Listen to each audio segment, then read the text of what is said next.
You were smarter than we thought. Good job, Denim. I'm gonna keep my eye on you, pal. Allow me to begin the call. Oh my god, I'm so excited. All right, let's bring Oliver on.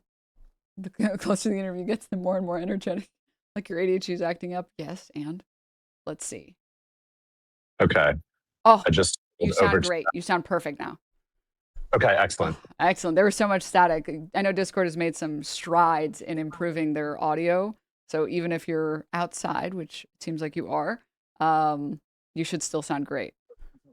Yeah, I'm actually I'm in a little Palestinian restaurant, enjoying some Turkish coffee. I'm meeting some folks here in a little bit. So yeah, I'm running around today, and so sadly I don't have Luna the cat here, but maybe we can have a nice treat incentive for later on. But We yeah, will thanks so find much it for in our having me hearts on. to forgive for not having Luna. That's okay. It's okay. My cats are also, they've also decided to not show up right now, but that's okay. That's just the cat behavior, though. Well, thank you for coming on the broadcast. Sorry that this was, it's been such a whirlwind. There has been so much stuff happening all of the time.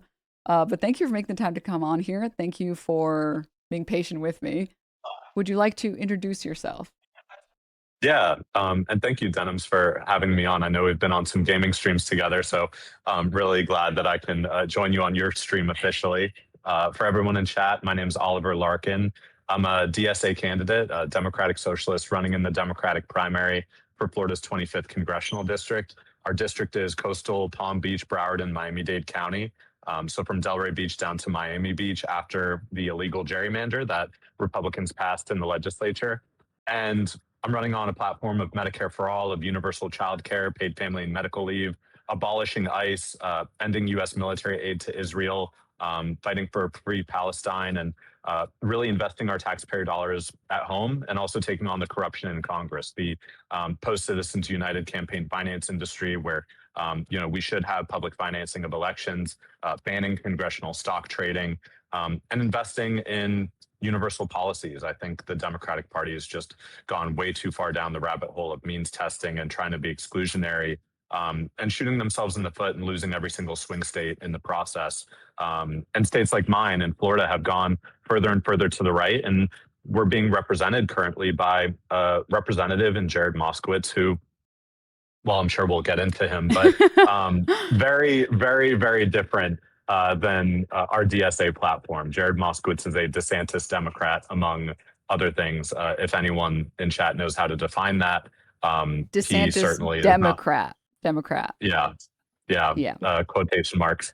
And yeah, I'm a former Bernie Sanders campaign organizer. I organized a union in my workplace with the News Guild Communication Workers of America.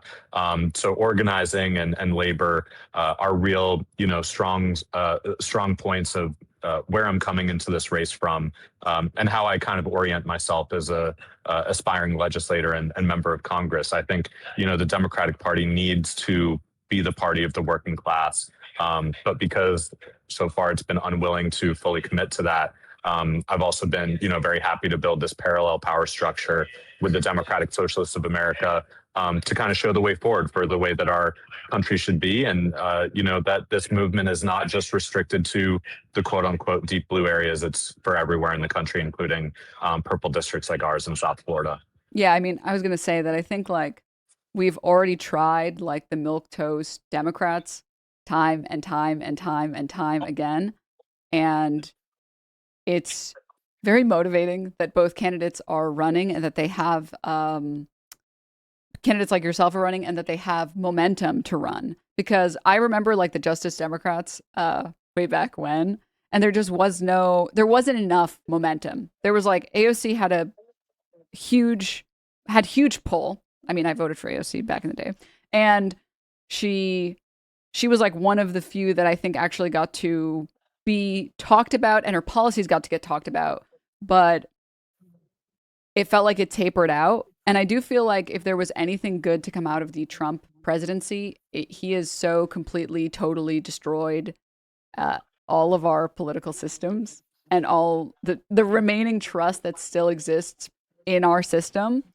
um, that the only solution against someone like Trump is not someone who will just peddle more milk toast responses. We need big change in response to Trump, not, okay, well, we can have more of the same. We can have more of the same.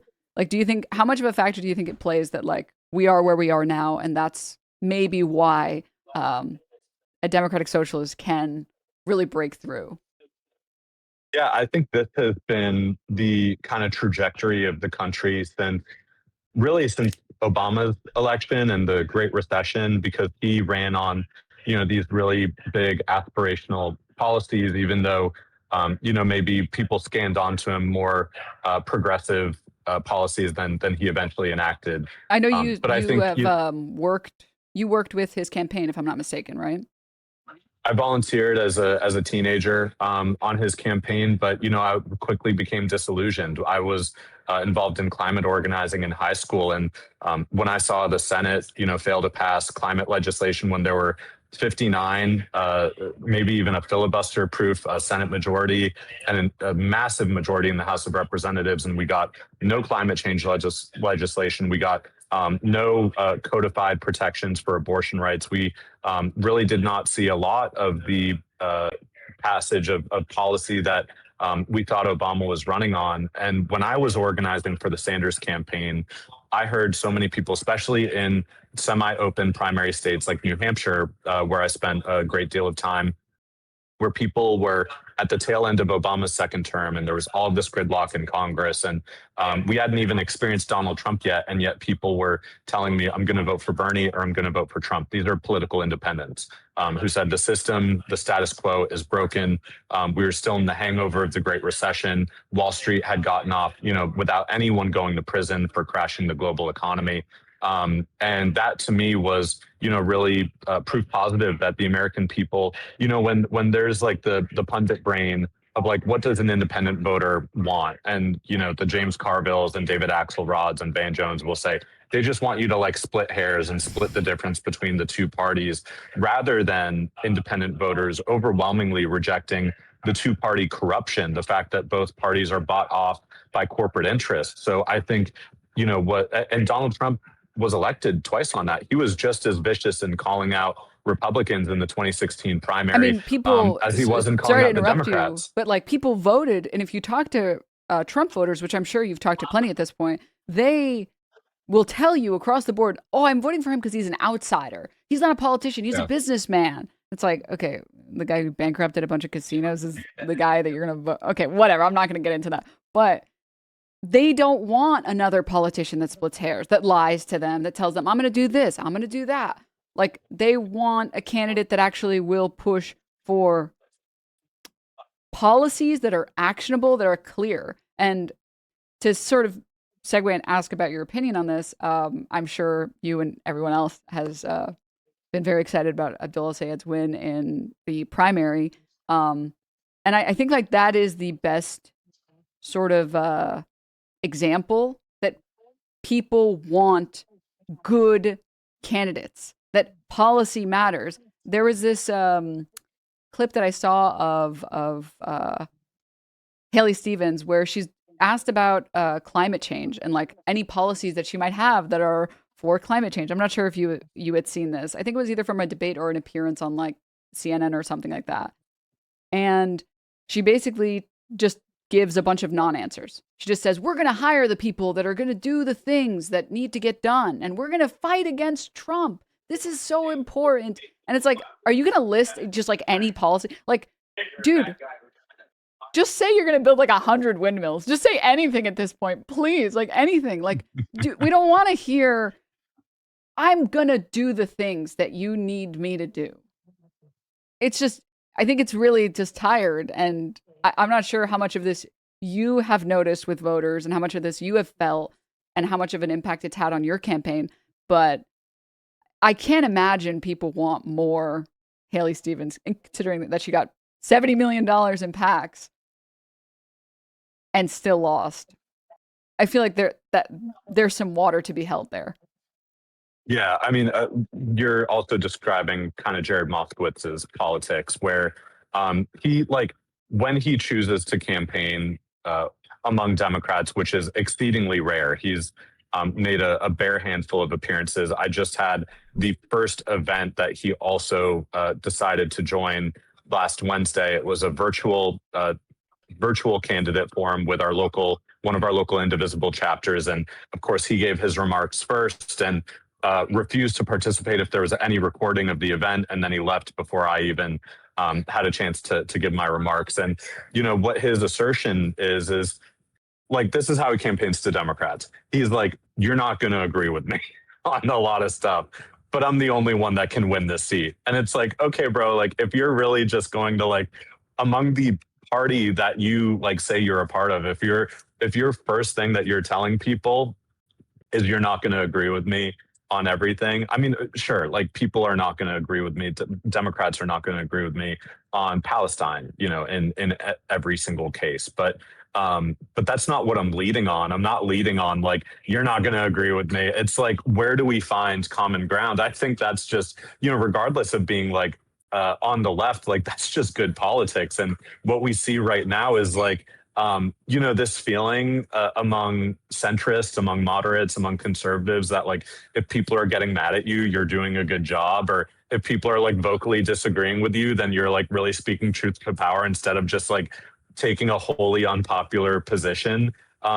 So I think, yeah, that same framing of like Jared Moskowitz is like, I'm, the only one that can win this seat, and love me or hate me, you're just going to have to swallow it, because what else are you going to have?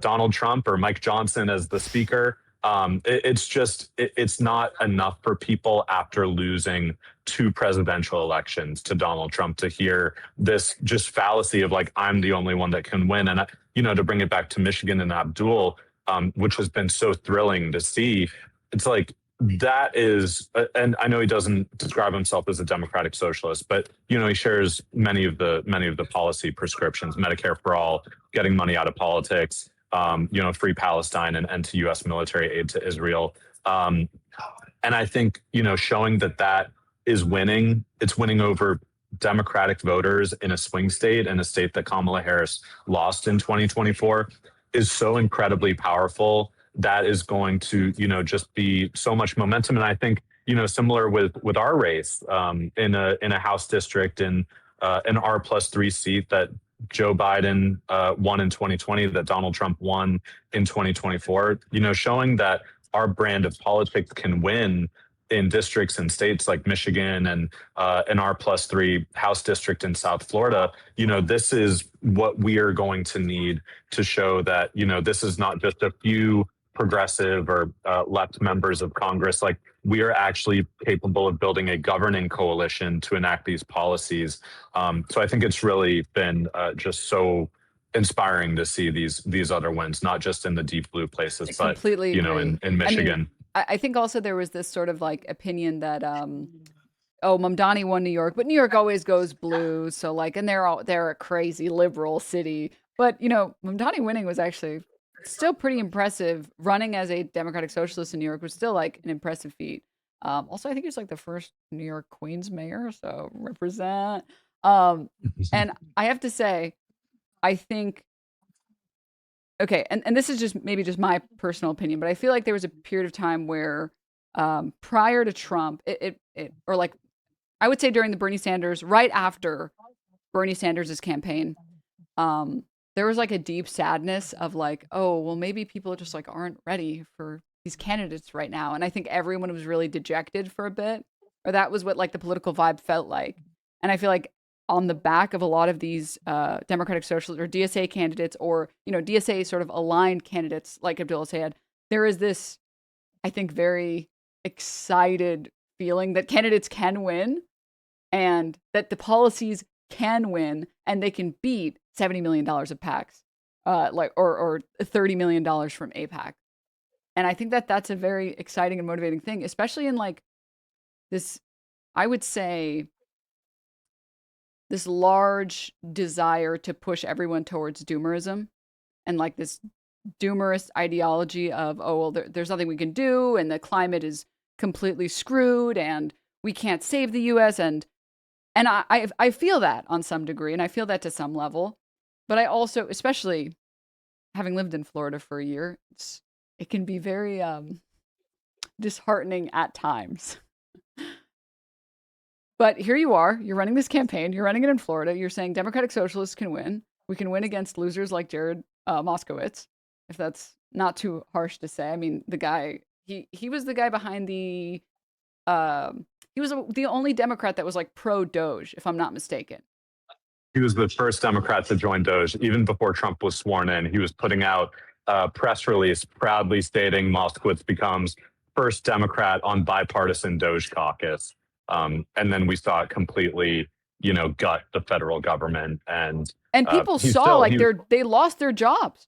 Like they were like, oh, I don't know if I'm going to have a job tomorrow. A friend of mine who works for the government, they showed me one of the emails they got. And I'm not joking. It was an email that looks like it was written by a 20-year-old whose entire political philosophy is watching Joe Rogan, that said, tell us the 3 things you did today. What do you do at your job? From Doge. And people lost their jobs to that. Like, it's insane.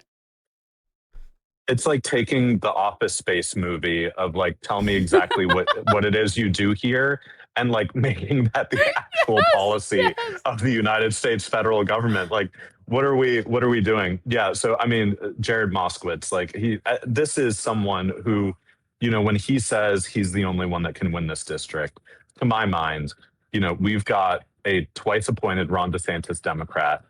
He still doesn't have a bad word to say about DeSantis. We have the first Democrat on the Doge caucus. We have someone who has, whether it's trading stocks or taking AIPAC money or voting to censure Al Green or Rashida Tlaib, or being the only Democrat in our state delegation to vote for the Laken Riley Act that's given ICE all of this power to detain and deport people. I mean, this is a district that is like 30% Latino people from all over Cuba, Venezuela, Colombia, Nicaragua, Haiti, like all over Central, South America, and the Caribbean that are being targeted by this administration. How is it possible to conceive that someone with this record that is this against what is mobilizing not just Democrats, but independent voters and young people, the people that are going to be necessary to win in November, like, it would be shooting ourselves in the foot to nominate someone who is going to blunt the momentum on every single one of these issues that is mobilizing people, on basic principles of morality. And I think that's why, with our race, what we've seen, we put out a poll a few days ago that found that among people that have already voted or have yet to vote, we're statistically tied. According to this snapshot in time, middle of the week last week, we have Jared Moskowitz at 40%, we're at 38%, and 22% of voters are still undecided. So your donations, and I know we've got a pinned comment in chat here where you can sign up to donate at the special link that we've set up for Denims Stream. You can donate there, and we're putting these resources directly back out into the field with our campaign literature, with our yard signs, with our digital advertisements, with giving our volunteers the tools they need to mobilize. I know that just yesterday, we knocked on over 3,000 doors across Broward, Palm Beach, and Miami-Dade County. We are mobilizing people in a real way. Our volunteers really believe that this is possible, and what we're hearing from voters is that they really are ready for this change, that they don't buy into these preconceived notions that, Jared Moskowitz is still running on, when ultimately, this is someone who was handpicked by his, lobbyist dad and political power broker connections to be seated on the Parkland City Commission when he was still in law school in his 20s. I mean, this is someone who's like 45, 46 years old and has only ever been in elected office. And what he's done in that time is, befriend Matt Gaetz in the Florida legislature. Matt Gaetz is actually the one who personally lobbied Ron DeSantis to get him appointed as the director of the Department of Emergency Management, at Moskowitz's own admission, when he was touting Matt Gaetz as Attorney General nominee as being like the most powerful, most loyal, most competent, like fiercely competent AG nominee that Trump could have nominated, days before. Most confident. Sorry, go for it. I mean, days before Matt Gaetz resigned from Congress because the ethics committee was going to put out a report on the trafficking of children. That's what I was going to say. Matt Gaetz being the most competent, when you look at his, I think it was PayPal or Venmo receipts, and the Venmo receipt is like $500, for being a great friend. Here's $300 just because.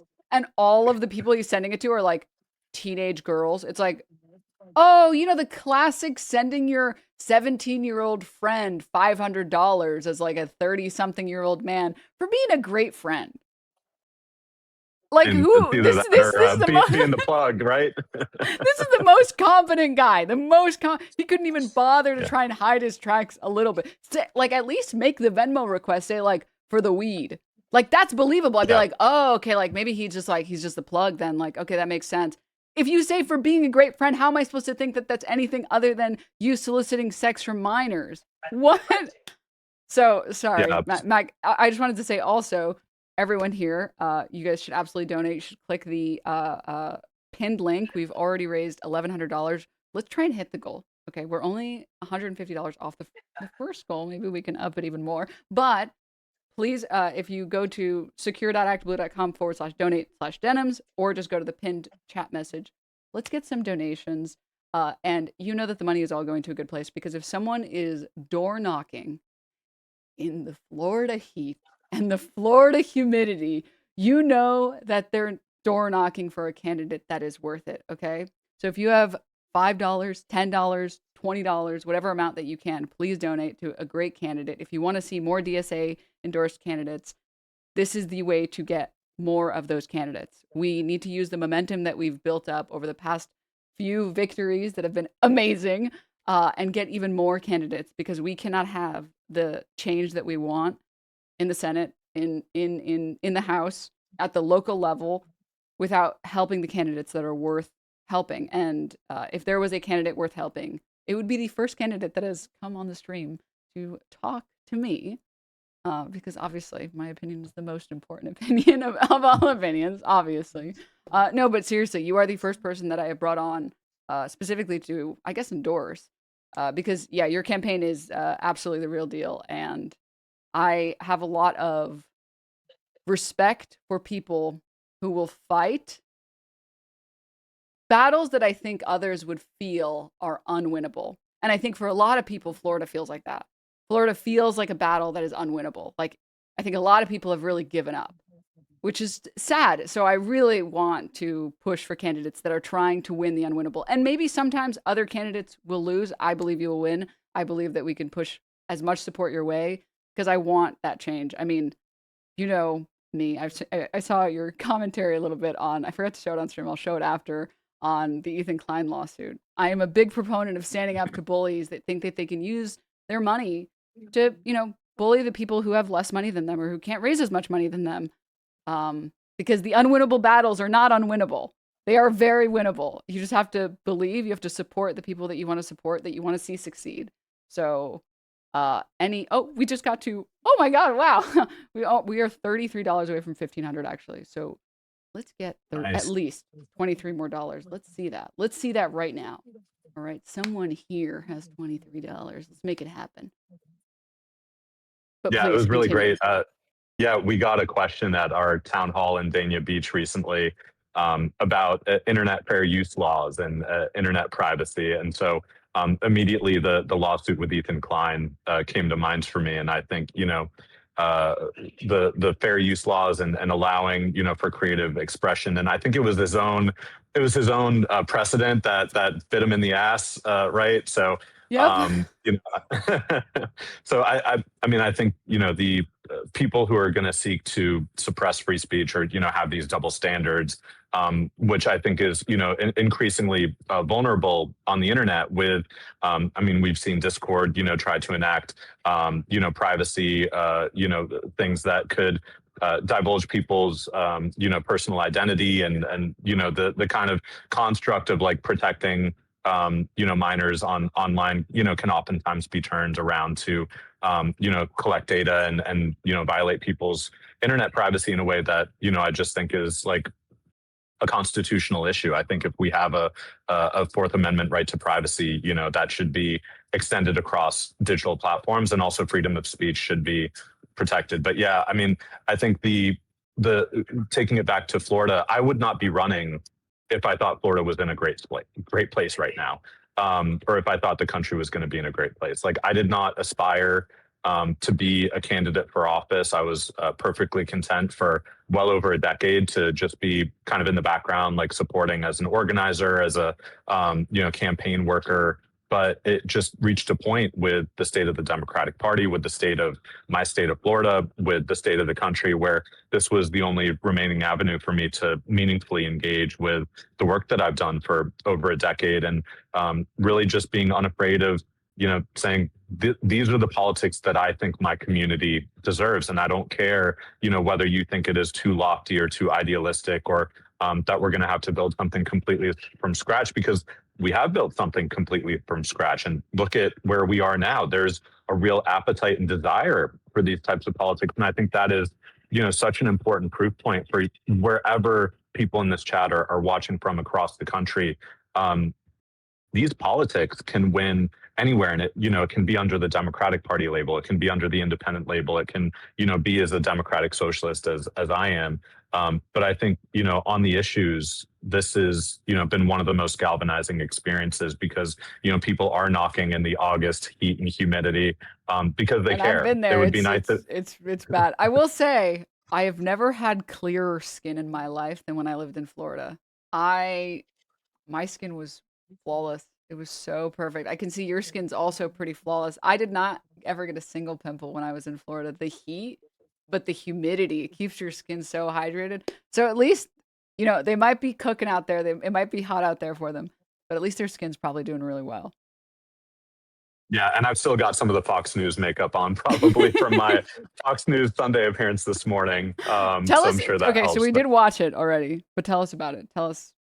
I feel like you've actually been doing a really good job with media in general, and I would say I think this is like probably one of the bigger pitfalls of candidates that want to be on the left, but they're like scared.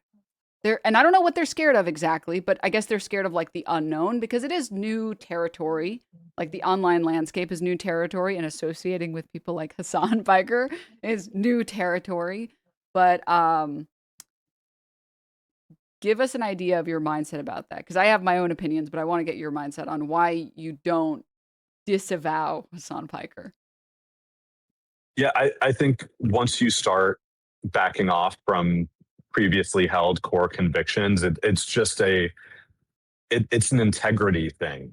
It's like, what can people actually expect from you if you're going to back off of this position at the slightest pushback? I mean, I think being able to go into hostile media and reaffirm what I'm saying, and what I've said on Hassan's stream, or what I said in our recent fundraiser that they referenced with Linda Sarsour's support. This is above, like, I think the Democratic Party, tries so often to like please everybody.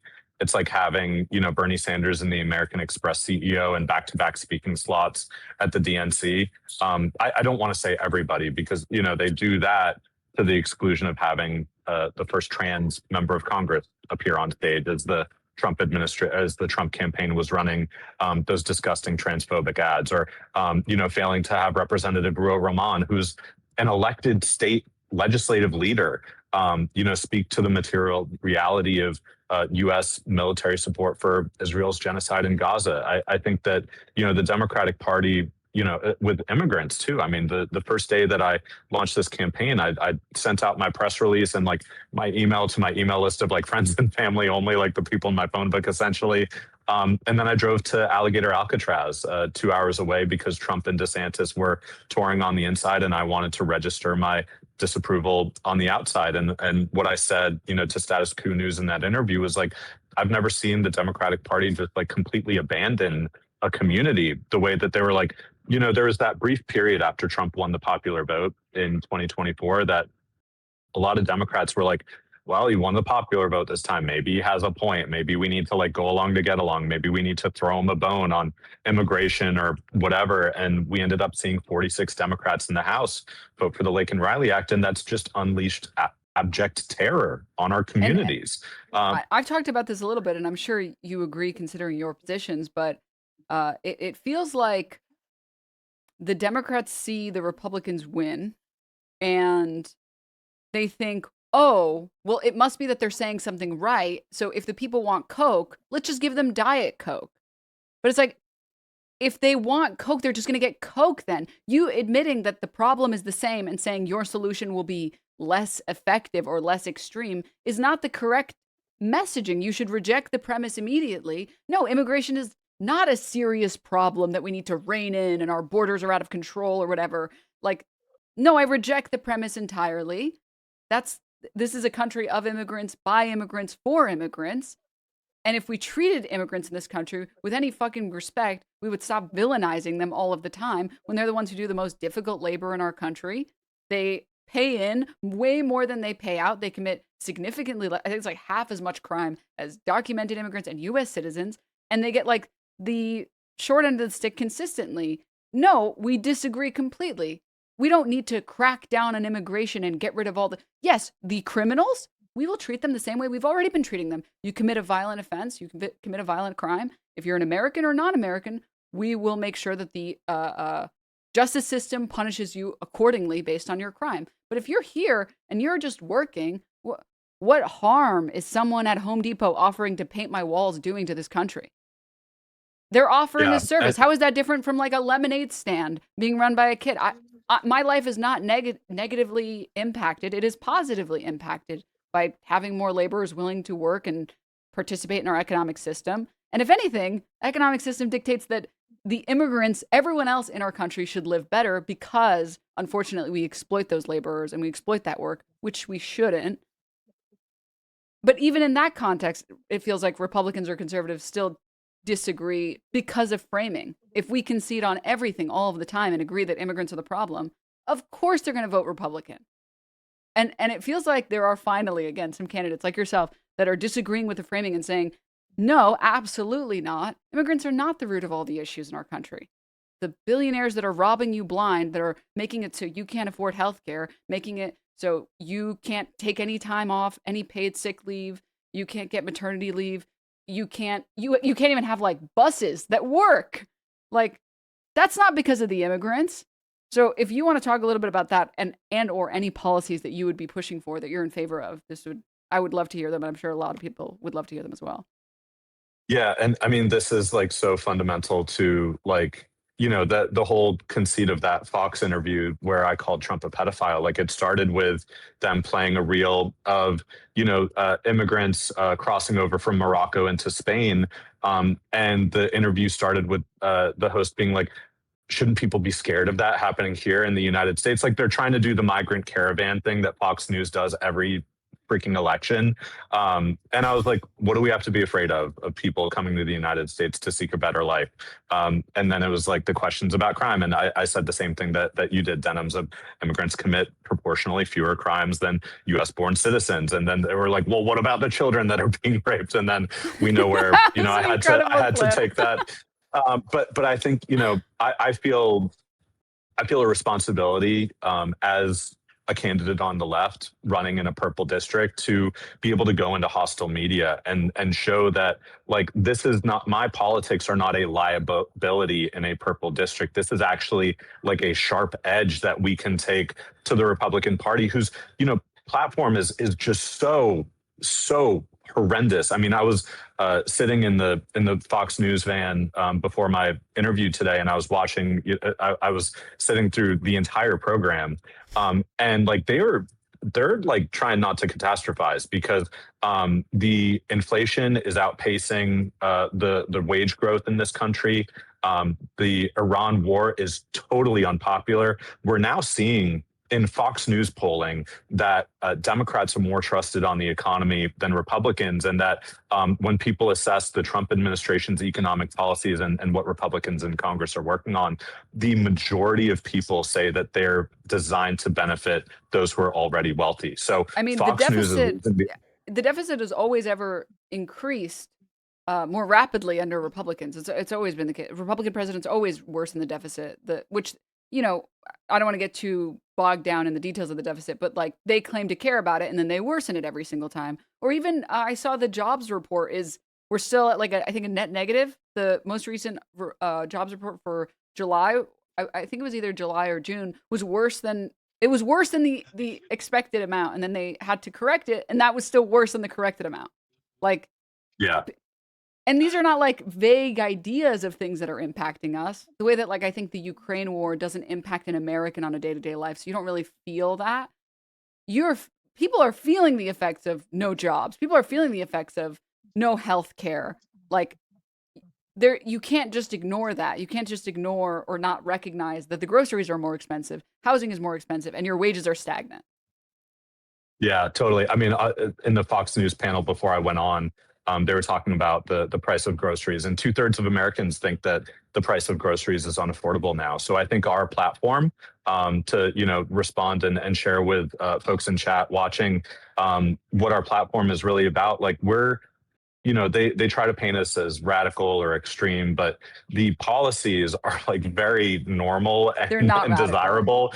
Medicare for all. The United States is the wealthiest nation on earth, not to guarantee healthcare is a right. We pay twice as much per capita as other peer nations with worse outcomes, lower life expectancies. We see, tremendous discrepancies in life expectancy based on income and the region that you live in. So Medicare for all, universal child care, paid family and medical leave, which the United States, again, is like one of a vanishingly small number of countries not to guarantee any form of paid family or medical leave. We went through a collective healthcare experience with a once in a century pandemic where we were dependent upon one another for our collective health.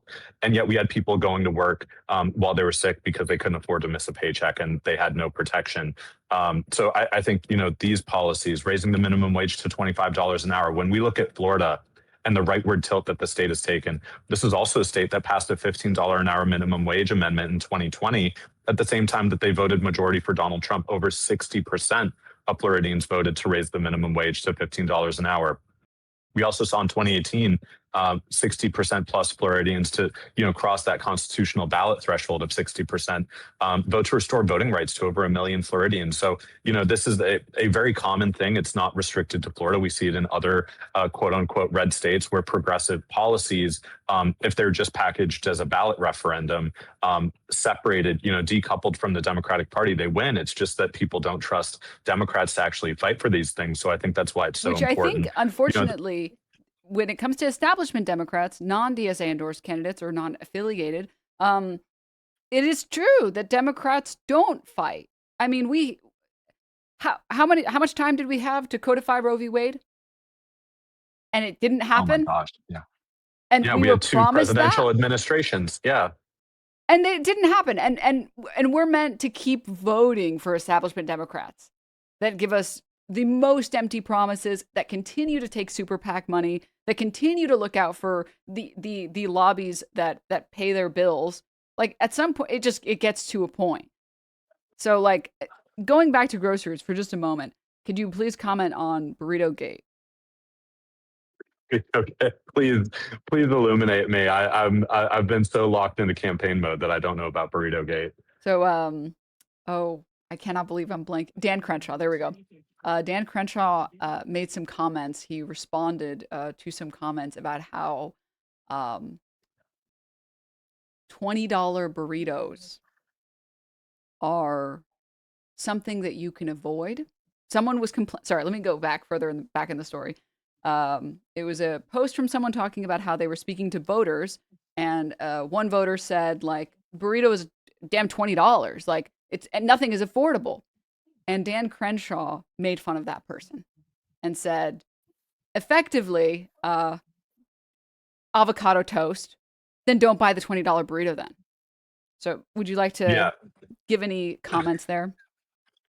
Yes, now that I've been illuminated, I mean, it is really funny. That I mean, the underlying issue is serious. It is just funny to see like the extension of the blaming millennial, like the whole meme of in previous years. I might be dating myself a little bit because now Gen Z is coming into its own. But for many years, like millennials killed the diamond industry, millennials killed the housing market, millennials like killed all these things that we can't afford to buy into.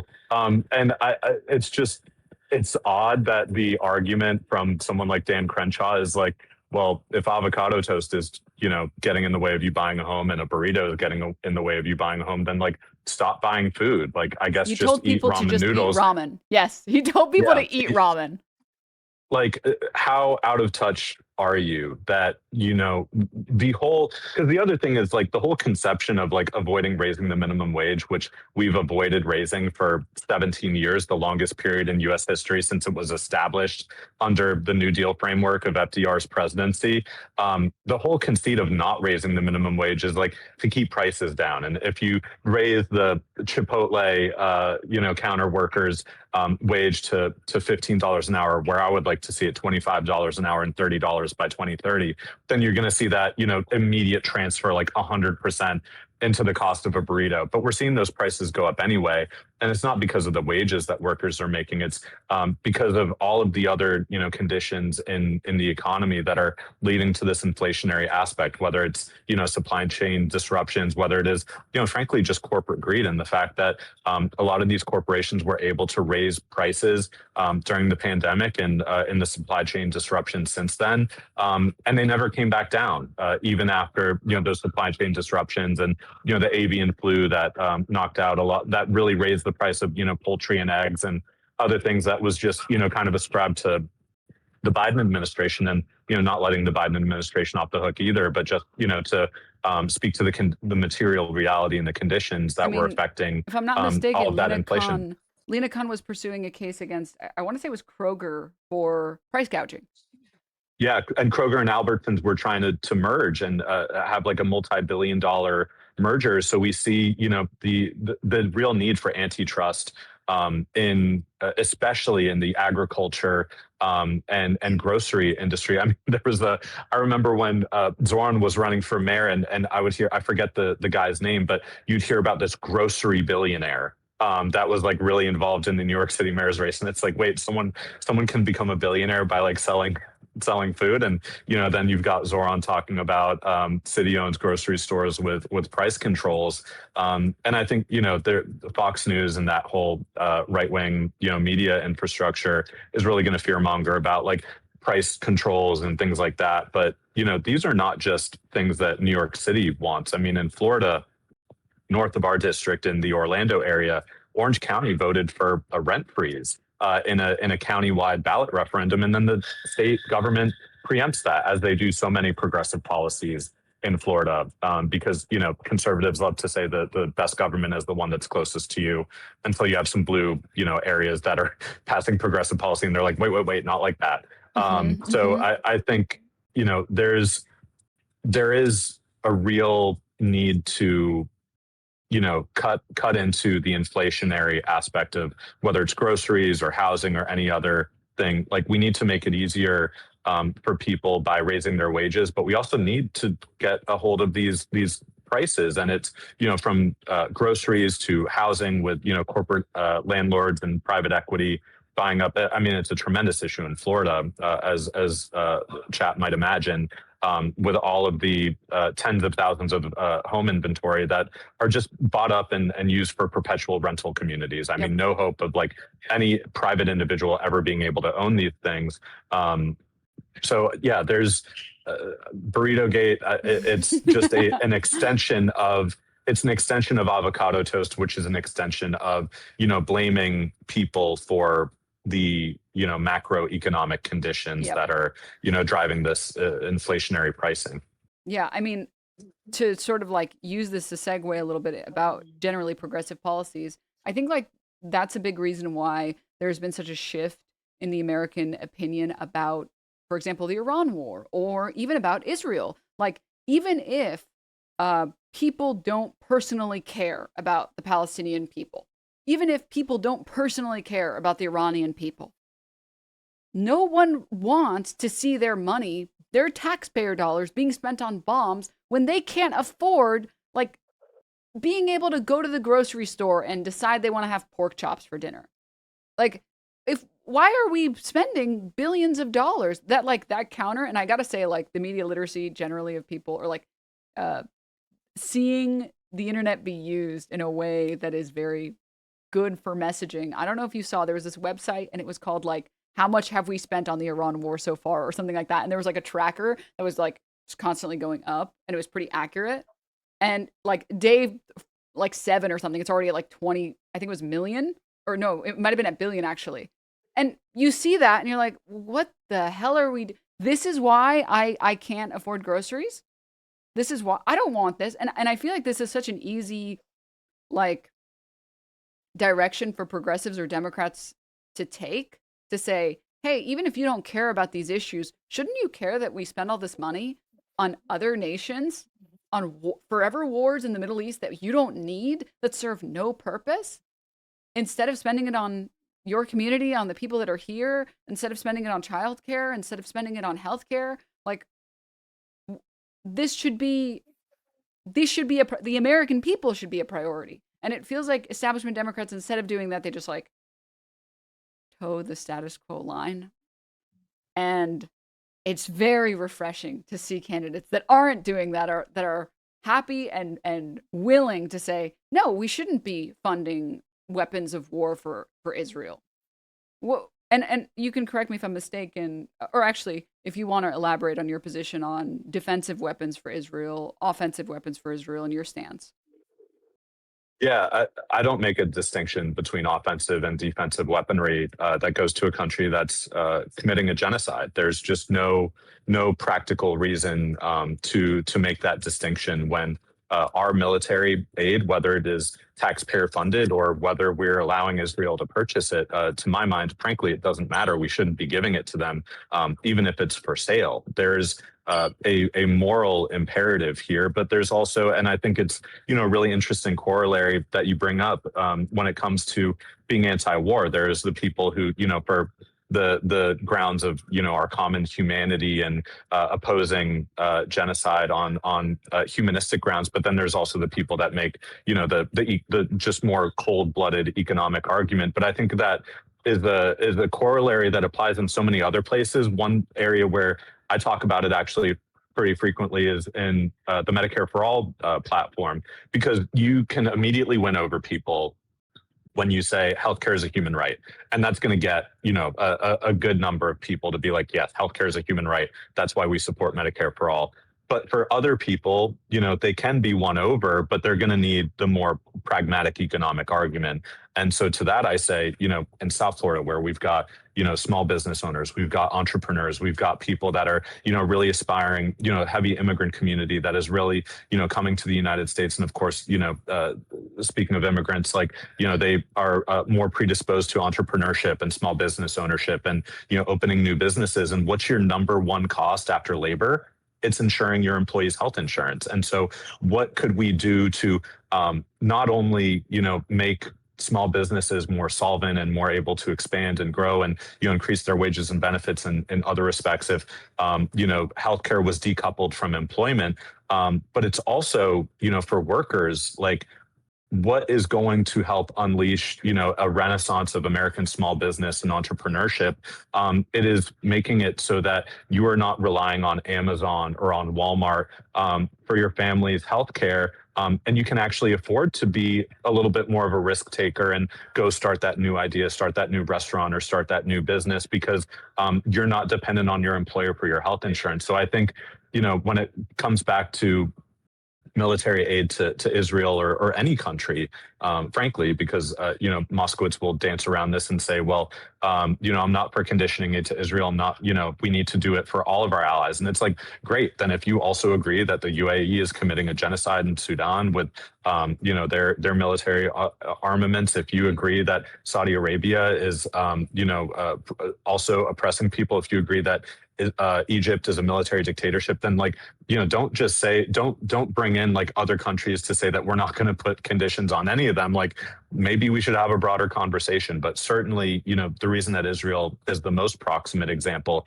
is because it's our taxpayer dollars. It's not, an ally that is providing these armaments. Like it's us, it's our military. And what we see is not only the fact of the matter that we're aiding and abetting a genocide as it's been assessed by virtually every international body, we're also seeing just the rank corruption and waste, fraud, and abuse within our own defense industry, where we've got a record military budget. We have $1 trillion plus Pentagon budget. The Pentagon's never been able to pass an audit. And, this, as catastrophic as this war has been, I think to most Americans, we would not regard it as like a really big conflict. And yet we've almost entirely depleted so many of our ballistic missile defense, our interceptors, like so many of the things that we're supposed to be able to procure from this massive taxpayer investment. We're not even seeing it because there's so much overhead from our private military industrial complex and the defense industry, that it's just really we're making ourselves even more vulnerable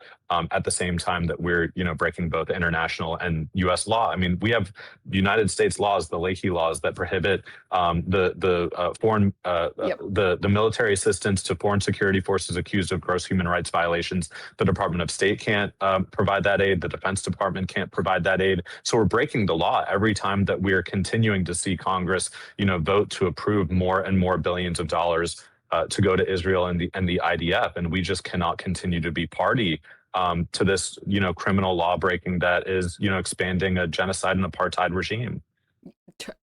Beautifully said. I mean, I obviously agree. It is insane to me. I think that like any Democrat thinks that it is a viable, or anyone thinks that it is a viable strategy to say that we should give unconditional support to any nation. Why? Because then the question becomes, well, what about Israel? Would you give unconditional support to Israel?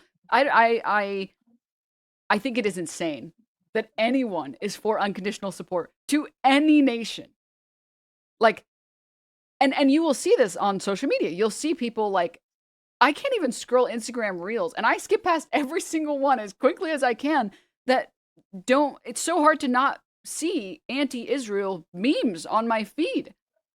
Like consistently. That's how bad, like the problem is so bad, and people think that we so unequivocally fund Israel's genocide that there's pretty much a agreement among younger voters that it's unconscionable and it's a joke, and our nation is a joke for it, and any politician that's in favor of it is also a joke. So it's strange to me that candidates will still run that way, despite knowing that it is an unfavorable position, both on an economic front and on a moral front. Why, I suppose, just for a bit more funding instead of running policy. And we've seen policy works. I mean, again, the Michigan primary, that was an instance of policy. Yes, obviously, a candidate's likability plays a large factor. But the policy is like the bread and butter. Without the policy, the candidate is not going to win, I think, in this landscape. And I am curious about your opinions about foreign nations, because I feel like this sort of ties in, where I feel like after almost a decade of Trump's China, anti-China policy over and over again, I think there's a bit of exhaustion and also boredom and also disgust of this anti-China rhetoric. I don't think people want more intervention. I don't think people want a conflict with China. So if you want to share your opinions there as well. Yeah, I completely agree. And this is another one where Congressman Moskowitz sounds very similar to a Republican. I mean, there's something he said when the sale of TikTok and decoupling TikTok US from the overall TikTok. He was asked, what do you think about Trump ally Larry Ellison buying TikTok? And he said, well, it's better than China, because he's also, said that China is influencing people with a propaganda operation through social media to, move the American people and move young people away from Israel by showing, the reality of the genocide. And I just don't think people are buying that anymore. When we see what the Chinese economy is able to do. I mean, home ownership in China is so much higher than it is in the United States. We're seeing, increasing standards of living there. We're seeing, the construction of a nationwide high-speed rail system that, we've talked about in the United States for decades and, seems no further along than it was 20 years ago. And at the same time, we're, spending record amounts on our military. Trump is, making this big push for our Navy and to, get new ships built so that we can, patrol the Pacific and do testosterone testing for the technically he didn't specify if it was for the men and women, but he did say we're doing testosterone testing and we're getting people the testosterone they need. What a great guy. Yeah, that gender affirming care. I don't like the idea of giving the military, like mandating that the military has, like, you know gets the, like, it's a little bit Germany-esque, with Yeah. giving our soldiers the juice they need to really fight the good fight. I don't, that does I not make feel me like comfortable. I feel like the physical tests we had before did the job. I don't really Yeah. understand the purpose of pumping people with more testosterone that maybe they don't need. It seems bizarre to me, but you know what, man? I guess like if these people want to be fascistic and they want to tattoo on their forehead, "I am a fascist," then they are more than welcome to expose themselves as the fascists that they are. Yeah, but I mean, when I consider what the U.S. relationship with China should be, I mean, this belligerence, this saber rattling, the brinksmanship of, like, where this, like, conflicts that so many people seem to be, like, aspiring towards, would just be catastrophic for the world. I mean, just to name it plainly, we are experiencing a mass extinction event, man-made, the sixth mass extinction event that we know of in Earth's history, caused by global climate change. We're seeing it here with increasingly warming ocean temperatures that is bleaching the coral, that is devastating the marine biodiversity and the Everglades, and the world over. We're seeing the impacts of global climate change, and global conflict increases carbon emissions. The United States military is the largest emitter of greenhouse gas of any entity on Earth. So it is not in our interest to be going to war and to being trying to be more belligerent. We should be cooperating and working in a collaborative fashion with other countries, including China. And I don't buy for a second the kind of fear mongering that people, it just plays into a lot of the anti-Asian racism that, Completely has agree. been endemic in the United States for literally hundreds of years, going back to the Chinese Exclusion Act of the 1880s.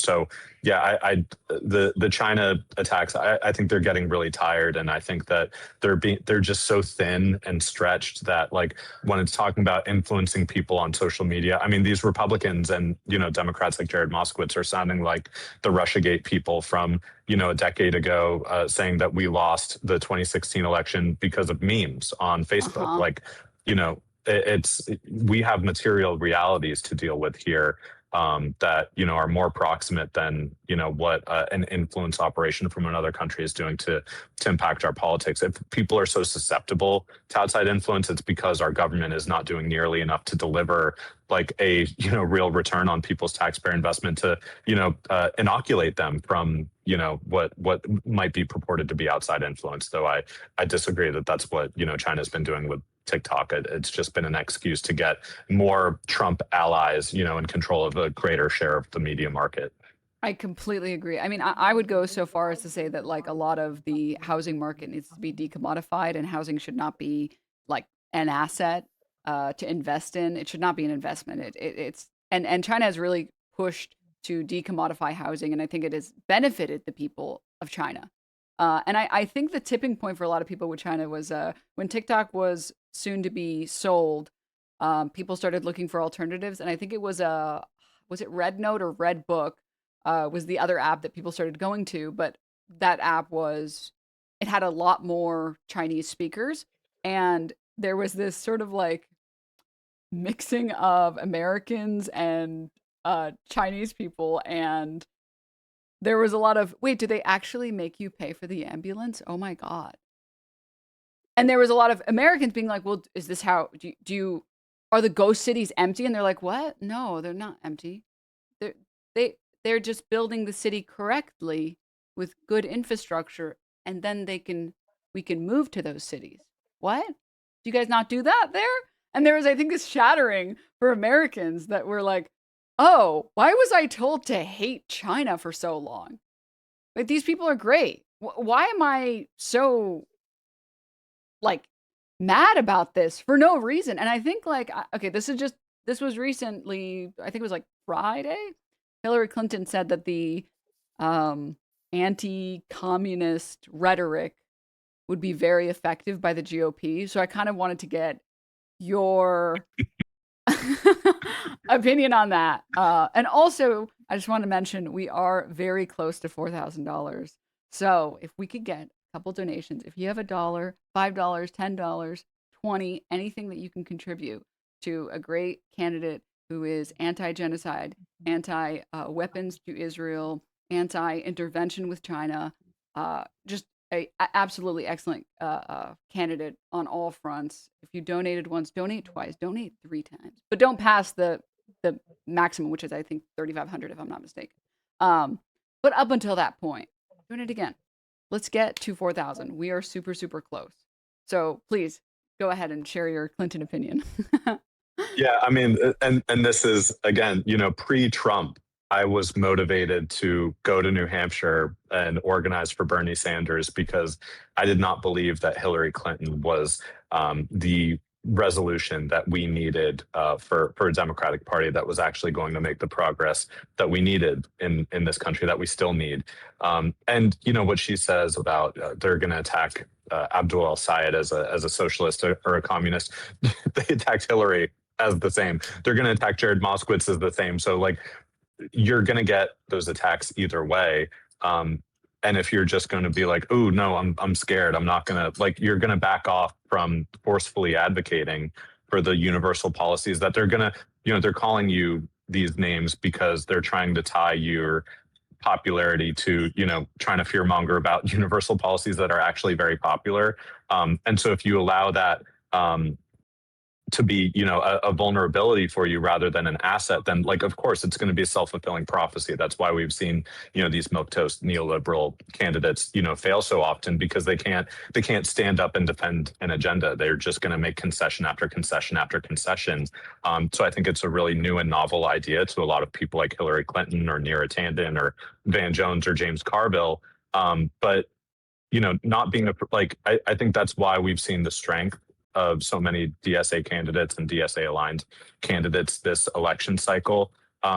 There's just no apology when you believe in things that are going to make life better for the majority of people. Sorry, I've been doing so much talking in recent days that I think it's really weak, and it is, this ongoing effort to exclude or excise the left from the Democratic Party project as a whole. And what I was saying on Fox News this morning, when they played James Carville's comments that, you don't try to take the Democratic Party ballot line if you're not really a Democrat. If you're a DSA candidate, just leave the party. It's like, well, in 18 months, you're going to be begging us not to vote third party, for the presidency. So like, what are we actually doing here? Like, just figure it out. Do you want to win, or do you want to be in a perpetual minority where you can be a pundit and not have any actual accountability to deliver on an agenda? You can just be, constantly, critiquing from the peanut gallery.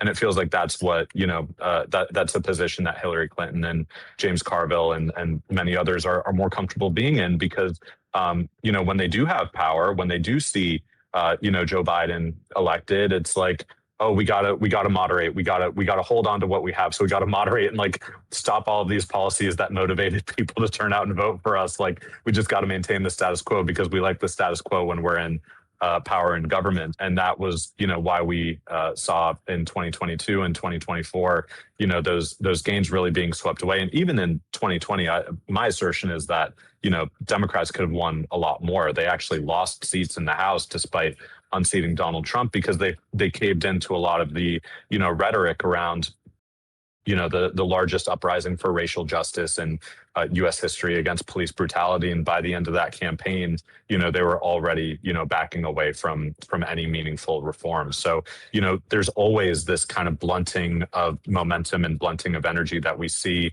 coming from the Democratic Party establishment. But, that gets in the way of actually motivating and inspiring people. So yeah, I don't buy for a second that, it might be a vulnerability if Hillary Clinton was the one on the ballot, and she was running away from those things. But I think Abdul is made of tougher stuff than that. Mm-hmm. And a lot of the candidates this cycle are made of a lot tougher stuff than that. And they're willing to, throw a punch back. I think yourself included. And I would say that there's like a lot of power to biting that bullet and saying, okay, I don't really care if you call me a communist. Yeah, I'm a democratic socialist. Okay. And now what? Now, Yeah. what are we doing now? Okay. Is that it? Okay. Yeah. And there's when you take that term back, there's so much power because there's nothing else that they can say. That's it. You already said, yeah, that's what I am. Okay. Now, if you want to call me a communist for saying that people should have health care and people should be able to afford their groceries, okay, then you can call me that. I don't know what to tell you. I just want to give people the things that they need because you guys aren't delivering on those things. I don't care about the label. The label's not important. They called FDR a socialist and a communist for wanting Social Security. The label is completely irrelevant. And then I think it makes them resort. And there was this really amazing Fox News segment way back when for Mamdani. And it was like, this is the evil socialist that's going to ruin Mamdani if you let him. And it was like, healthcare, immigration reform, for pro-immigration, paid leave. It's like, is this an ad campaign? Are you gonna make? I'm already gonna vote for him. Why would you make me want to vote for him 100 more times? I mean, I guess sure if you want me to. Okay. Like it was just not very effective. It was not effective at all. This also sort of segues, or I'd like to segue it into Gavin Newsom had this and Gavin Newsom is his own beast. But just to dial in on one particular statement that he made this statement about how the party needs to be more normal and like talk about the normal issues. And it was I believe, if I'm not mistaken, a comment about talking about trans people. And I think this is just another thing that's like a total waste of time to listen to Democrats like Gavin Newsom on trans people. Mamdani very, very clearly and concisely, he had like a great video on it talking about how trans rights are human rights. And we're not going to leave our trans brothers and sisters behind. There is no coalition without them. They are as important as any other group that we choose to serve and help and seek reforms for. And so I wanted to see what your opinion was on that, and how you feel about all of that.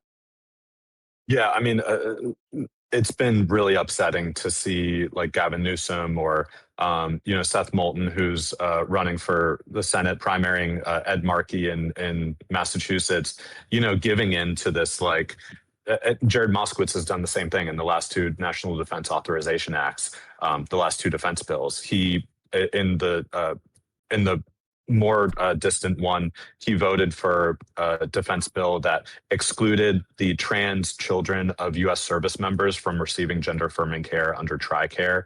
And then in the most recent NDAA, he voted with conservatives to restrict trans athletes from participating in sports at U.S. military academies.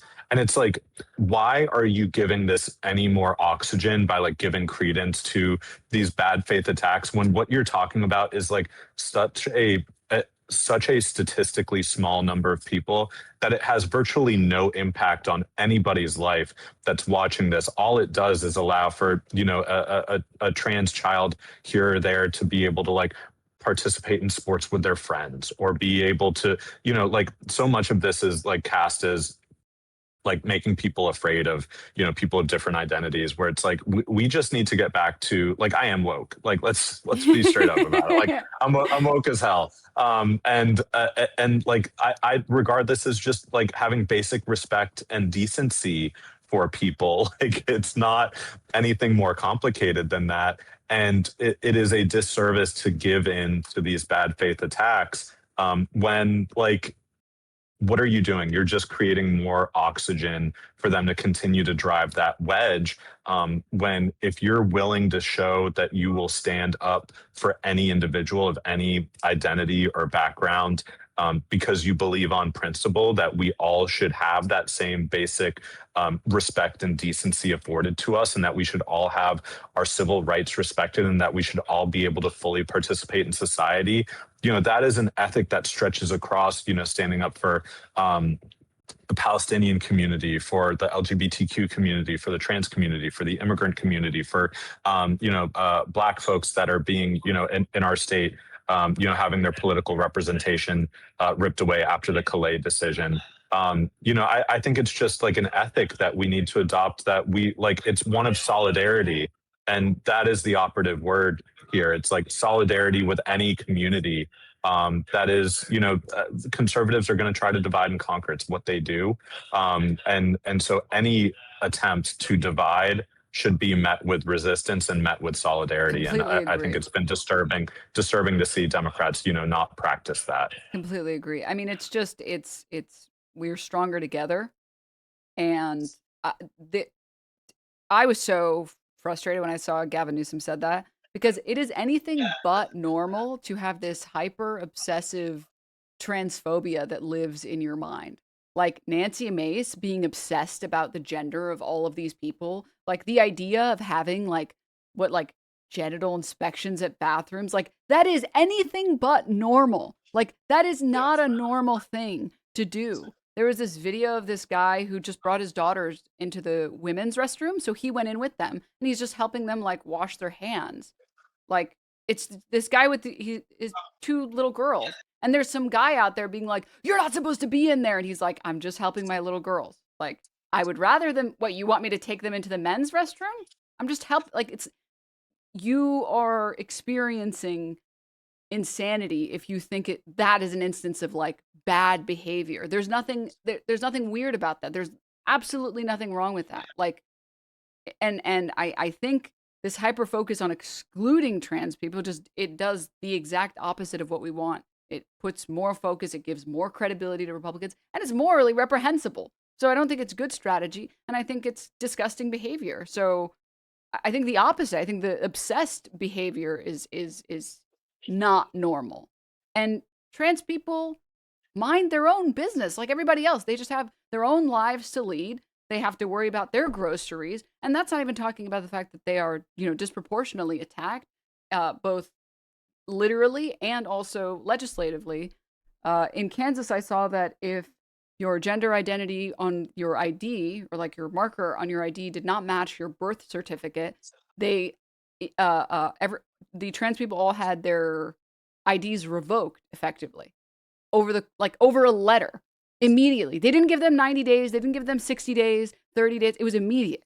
Like, how am I supposed to think that that is anything other than an attack on trans people?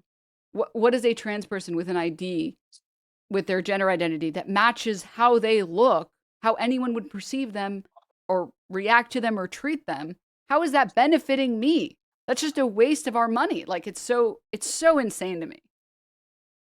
Yeah, and this is why when we talk about Medicare for all, that has to include the Transgender Healthcare Act as part of it. Including in Medicare for all, the hormone therapy, the other procedures that are necessary for people to live their full expression of themselves.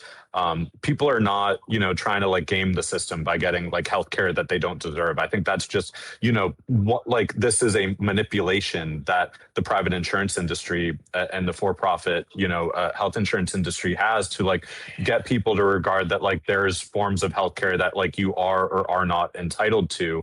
That is just completely against like any, common sense humanity. And I think also, for the trans community, like, the trans Bill of Rights, as part of like, passing a larger suite of legislation like the Equality Act to ban discrimination on the basis of sexual orientation or gender identity. And, when you mentioned the, inspections of children, like this is one way that is just like, it is such an inversion of what it's actually supposed to be about, which like they're gonna lie and say it's about protecting children. And how are you going to protect children? By giving adults, a lot of adult men, like, just like inspecting children's genitalia, like at And then school, pushing like doing. against sex ed that teaches consent. Yeah, I mean, it's just it is like a pedophile, like construction piece of legislation that is just going to enable, for the sexual abuse and harassment of children at the hands of adults that are supposed to be protecting them, all in, some vain attempt to, discriminate against trans people, but it ends up just endangering all of our kids. So like many things, conservatives project, that which they themselves are guilty of. I think that was, again, Yep. not to keep harkening back to the Fox News clip, but it's why I had to bring it there, because they're going to, say that it's like, oh, it's these people that are, guilty of like sexual assault or harassment or, child predation or sex trafficking. And it's like, well, look in your own backyard. Like, look at the people that you're surrounding yourselves with. Yeah. And I think, that's where, we lose credibility by giving into these attacks. And I don't say we, like you and I, Denims, but like the Yeah. Democratic Party or the left are like, they lose credibility when, when the moderates or centrists or, people who are like, somehow like they're Democrats, but they're like against, the more socially progressive policies, and they're also against more of the fiscally progressive policies. So they're just like moderating on every issue, and it just gives more power to the right to do what they're doing. I couldn't have said it better myself. That was yeah. It's just and none of these things are radical positions. These are all very normal positions that are just meant to help people. So I want to say, was there anything else that you wanted to share before we sign off? I saw that we got to $4,200. Maybe we can get to 45 before you finish your sign off, if you'd like. Yeah, that would be fantastic. Thank you to everyone in chat that's contributed already, for volunteering. I'm sure that many of you have already been participating in some way, whether it's boosting us on social media or maybe you've been dialing. We definitely need you to smile and dial. That's the other link that's in the pinned chat. Is not just your donations. Of course, we're putting this directly back out into our voter communications with our canvassers, with our campaign literature and so forth. But we also need, the phone calls from people all across the country to tap in and talk to voters. I just voted early today myself. So if you're in the 25th district in Palm Beach, Broward, or Miami-Dade County along the coast, get out there and vote early. Like, get your vote in early. Don't let something get in the way on election day. Like, make a plan to vote, go cast your ballot, and that gives you more time to then go get your friends, your family, or if you live outside of the district, get your people who live here to participate, and getting those phone calls in to do the vote by mail ballot chase to get people out, vote early. Like, if they answer, you can say, hey, did you vote already? You can go 2 minutes down your block and go cast a ballot. So that's all going to be incredibly important. And I think, just to frame this for people, because we've seen such an amazing string of wins across the country this year, we're going to have such an amazing class of freshmen Democratic representatives that are part of DSA, that are part of this, growing wave of the left progressive movement. And we have an opportunity in this seat to not only replace a reprehensible representative, someone who's never had a public town hall, who does not care to show up. There's $650,000 in super PAC spending from Wall Street and OpenAI's super PACs on our district right now. And when we win here on August 18th, and when we win the general election on November 3rd, it is going to change politics in this country, as we know it, the same way that we're seeing politics be changed by those recent primary wins in Michigan. If we can show that this brand of politics is capable of winning in purple districts, just the same as in the deep blue areas, then, this is the momentum that we need to build if we're going to, not just take back the White House in 2028, but bring a real progressive, or dare I say Democratic Socialist, if Representative Ocasio-Cortez cares to run. This is the kind of leadership make our dreams come true. So this is what's on the line, and your donations, your phone calls. If you happen to live locally or want to come down over the final 9 days, go and canvassing with us. We knocked on 3,000 doors yesterday. So people are mobilized, they're ready, they believe it's possible. And I just want to plug that poll again one more time. What we've seen in our polling is that there is a 2-point gap within the margin of error. Jared Moskowitz is at 40%, I'm at 38%, 22% are undecided. He's got a big advantage among those who have voted early, but that's before we started our advertising. That's before I went on Fox News, and the clip that's been seen a million times. If you look at the word cloud of like, what have you seen or heard about Oliver Larkin recently? One of the biggest words is pedophile. Yeah. Oh, God. Which is really funny.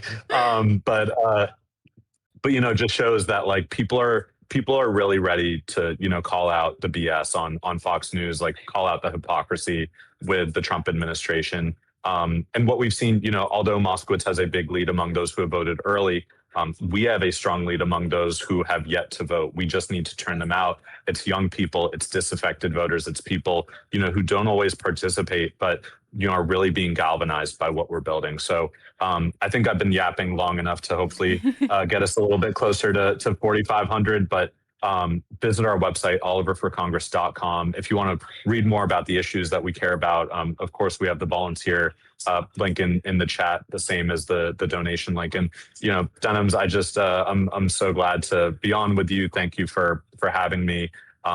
Continuing to really speak truth to power, speak truth to Ethan Klein, and all of the other trolls on the internet.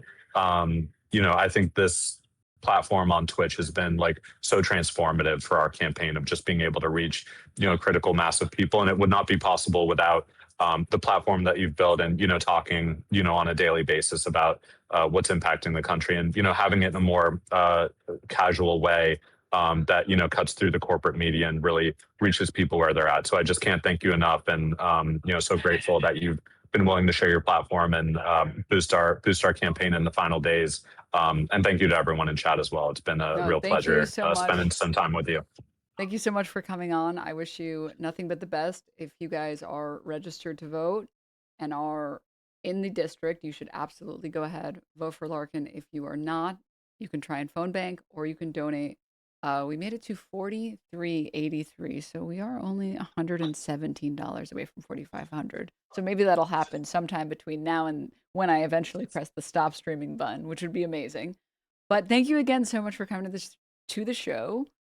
I saw a lot of people who said that they didn't know anything about you, so that's really exciting that we got some eyes on you and your campaign, and that you are, I think, one of a few candidates that is really just, I almost want to say like a perfect candidate. Like I don't know of a single position, or I haven't seen a single position of yours that I've disagreed with. And I think every single candidate should have your positions, and it's just not close. So thank you again so much for coming on. Everyone, please say bye to Oliver. And maybe Luna can't be on, but you can see this guy.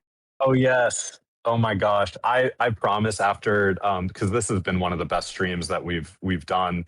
So when I get home, I will take a video of feeding Luna a churu. I'm sure you know what churus are, Yes. the kitty go-gurts. And I'll send it in. So if you feel so inclined to play it on stream as a I would absolutely thank love you. that. Well, thank you again so much for coming to the show. Please have a great rest of your day. Enjoy the rest of your Turkish coffee. And hopefully the next time I hear about you, it's your win. Yes. Inshallah. Thank you so much for having me on, Denims. Bye. Oh, wow, that was so much fun. Okay. It's my first time doing like an interview, I guess. That was so much fun. You guys can see why I wanted to bring him on the show. Like, just like, I don't know what positions I would change. Even people who have supported it in the past, I've had positions that I've disagreed with, like Abdullah Sayed being like capitalism. It's like, or like even Katib Ghazali in the past about like some China stuff that she said. I was like, ugh.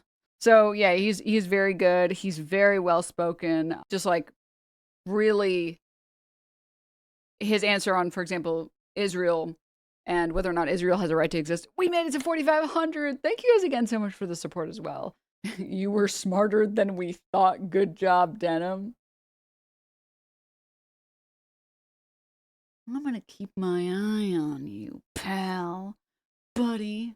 I'll have you know, I had straight A's in college, and I was taking 6 classes because I study.